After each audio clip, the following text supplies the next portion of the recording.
Welcome back to another episode of the Canon on the Boom and Bust channel. I'm your host Terry, and today doing a quick review of a non-comic book or superhero movie. Today I'm doing Just Mercy, starring Michael B. Jordan and Jamie Foxx and Brie Larson.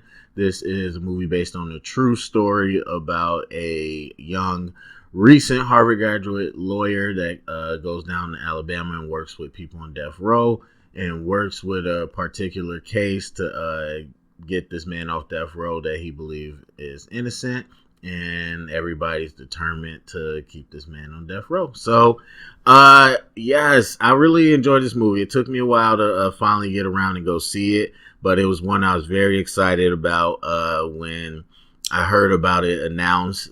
Jamie Foxx and Michael B. were signing on this project, and it just hasn't got the Oscar buzz, unfortunately. It actually didn't get anything. And even leading up to it, the award season wasn't getting a lot, so it just kind of went down my priority list. But I really want to see it, so I finally got a chance to get out. And it's pretty much exactly what I expected it to be. It's very emotional. I think there's certain things the director and people that made the movie, they made certain choices that really elicit some emotion. But I think overall it's just more my attachment to the subject matter, and people in similar situations that attach to the subject matter is definitely going to hit harder, I believe.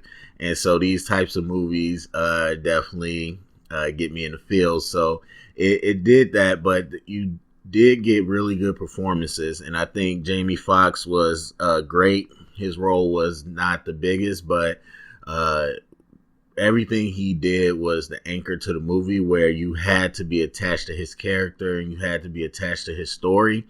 And so I think they did a great job the way they started it off, and then the way they followed through, seeing him before and then seeing him after, and seeing kind of his hopelessness that really made you feel like there was no way that this was going to happen. So it makes it even bigger when you do get breakthroughs.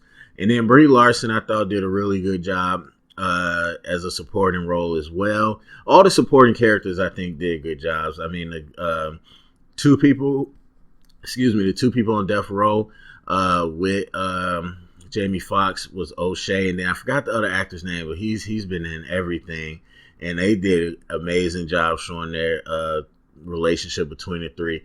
And Michael B. Jordan did a solid job, and I've said this before, it's nothing against him. Michael B. does not work for me as a leading man. I mean, I'm so happy that we finally got to see him not playing that black dude, but it's still it's something about him. His performances are a little stale to me when they're outside of certain parameters. So I think he did a lot better than other movies. So I enjoyed him. He was believable, but it didn't move me too much. But yeah, overall, I think it is what you think it is. I mean, we know how these stories go, and the thing is, the stuff is true, and for the most part. And so you go into these movies like, I know what's going to happen, blah blah, but you're not really just here to be told a new story. You're here to really be moved to some type of action, hopefully, as you see the ugly truth. And it doesn't matter how many times you see that ugly truth. You can be desensitized a little bit, but when you sit there and get transported into somebody's shoes, you just, you have that type of emotion, whatever it might be. You might have that type of emotional reaction. And I think the movie did a good job doing that. And so, yeah. I mean, it's pretty cut and dry, but I do think there are certain things that I don't want to give away in the movie that they did to really to talk about their narrative and their agenda without it being heavy-handed. And one thing I'll say is that everything in the movie is purposeful. And so at the end, they, usually at the end of these types of movies, they tell you what happened to the real life characters.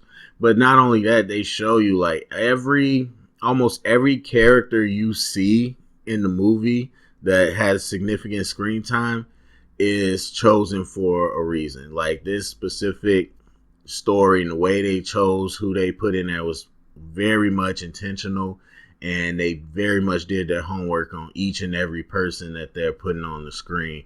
And so I really appreciated that part where sometimes movies can just be there to be there, or sometimes they can just try to be a tearjerker. I think this movie was very intentional with the stories and the people's journeys that they were putting on screen. So overall, for me, I give it a minus. I'll give it a 92 out of 100. So anyway, go down the comment section. If you've seen Just Mercy, let me know what you thought. If you still want to see it, let me know what you're looking to see. Share around, get the conversation started. Thumbs up, subscribe, and thank you for listening.